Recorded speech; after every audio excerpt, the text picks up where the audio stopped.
Hello students, आइए start करते हैं आज का सेशन। आज के सेशन में हम सीखेंगे वेक्टर प्रोसेसर। कंप्यूटर आर्किटेक्चर में वेक्टर प्रोसेसर किसे कहते हैं। तो सबसे पहले वेक्टर प्रोसेसर में वेक्टर वर्ड है, तो वेक्टर किसे कहते हैं ये जानते हैं। Vector is a mathematical term. Vector क्या है? एक मैथमेटिकल टर्म है that refers to a quantity that has both magnitude and direction। जो हमें क्या बताती है? जो हमें मैग्नीट्यूड के बारे में भी बताती है और डायरेक्शन के बारे में भी बताती है। दूसरे शब्दों में हम कह सकते हैं vector is just a collection of numbers. Vector एक नंबरों की कलेक्शन है जिससे हमें यह पता चलता है हमें किस डायरेक्शन में कितना मूव करना है। तो क्या पता चला? डायरेक्शन के बारे में पता एक लगा, दूसरा पता चला कितना मूव करना है। तो वेक्टर क्या है? जो हमें दो चीजों के बारे में बता रहा है, कितना मूव करना है। कितना मूव करना है को मैग्नीट्यूड बोलते हैं, और किस डायरेक्शन में मूव करना है उससे हमें डायरेक्शन के बारे में पता चलेगा। तो हमेशा वेक्टर से हमें मैग्नीट्यूड का भी पता चलेगा और डायरेक्शन का भी पता चलेगा। तो एग्जाम्पल से समझते हैं। और 3,4 ये हमने एक वेक्टर ले लिया, तो यहां पे पहली वैल्यू हमें ये बता रही है कि हमें नॉर्थ डायरेक्शन में 3 स्टेप्स चलने हैं। तो 3 क्या है? 3 स्टेप्स क्या है? ये वैल्यू है मैग्नीट्यूड, और किस डायरेक्शन में? नॉर्थ में। तो हमें मैग्नीट्यूड का भी पता चला और डायरेक्शन का भी एक ही वैल्यू से। तो इस तरह से 4 क्या है? 4 सेकंड नंबर रिप्रेजेंट कर रहा है हमें ईस्ट डायरेक्शन में मूव करना है, और कितने स्टेप्स? 4 स्टेप्स। तो दोनों नंबर्स हमें क्या बता रहे हैं? हमें ये बता रहे हैं हमें कितना मूव करना है और किस डायरेक्शन में मूव करना है।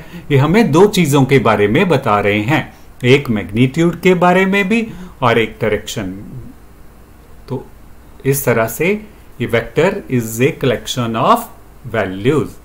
तो वेक्टर में एक से ज्यादा वैल्यूज भी हो सकती हैं, जो कि हमें हमेशा दो चीजें बताएंगी, एक मैग्नीट्यूड कि कितना मूव करना है और किस डायरेक्शन में।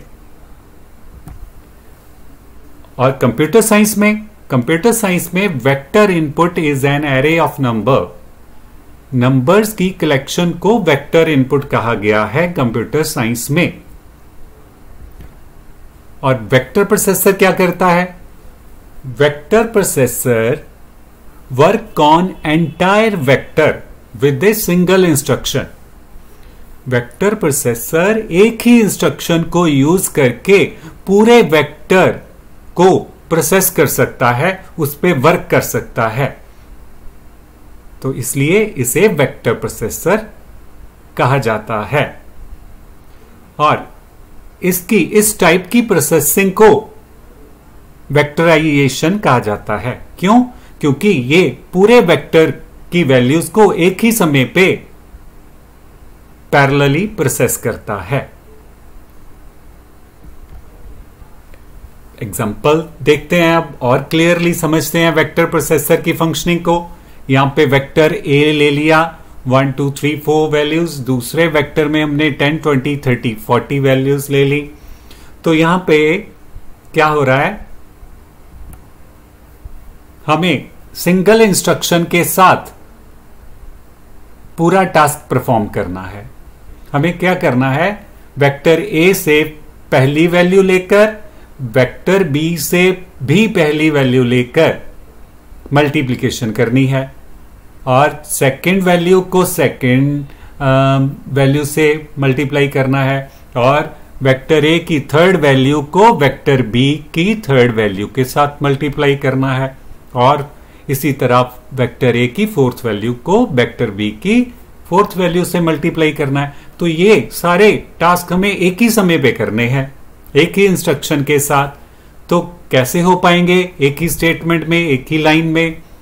जैसे हमने रिजल्ट कॉलन वेक्टर क्रिएट किया, तो यहां पे हमने 1 into 10, पहले वेक्टर की पहली वैल्यू, सेकंड वेक्टर की भी पहली वैल्यू, ये सारी वैल्यू एक ही समय पे ले ली पैरेलली। तो यहां पे कैलकुलेशन होकर एक ही समय पे हमारे पास आएगी। तो ऐसी इंस्ट्रक्शन जो एक ही समय पे प्रोसेस कर रही है, सारी वैल्यूज को एक ही समय पे प्रोसेस कर रही है दोनों एरर्स में से, तो ऐसी इंस्ट्रक्शन को वेक्टर इंस्ट्रक्शन भी कहा जाता है। तो operating on multiple data in just one instruction, एक ही इंस्ट्रक्शन में मल्टीपल डेटा के साथ ऑपरेशन करना, ये SIMD भी कहलाता है। SIMD instruction, single instruction multiple data. S stands for single और I for instruction, M for multiple, D for data. तो ऐसी इंस्ट्रक्शन को वेक्टर इंस्ट्रक्शन कहा जाता है। वो इंस्ट्रक्शन जो एक ही समय पे वेक्टर की सारी वैल्यू को लेकर वर्क करे। तो आपने जाना कि कैसे वेक्टर प्रोसेसर एक ही इंस्ट्रक्शन के साथ ऑपरेशन को पूरा करता है। तो super computers can handle both vector processing and scalar processing. तो आज हमने वेक्टर प्रोसेसिंग सीखा, जिसमें पूरे वेक्टर की वैल्यूज को एक ही समय पे पैरेलली प्रोसेस किया जा रहा है।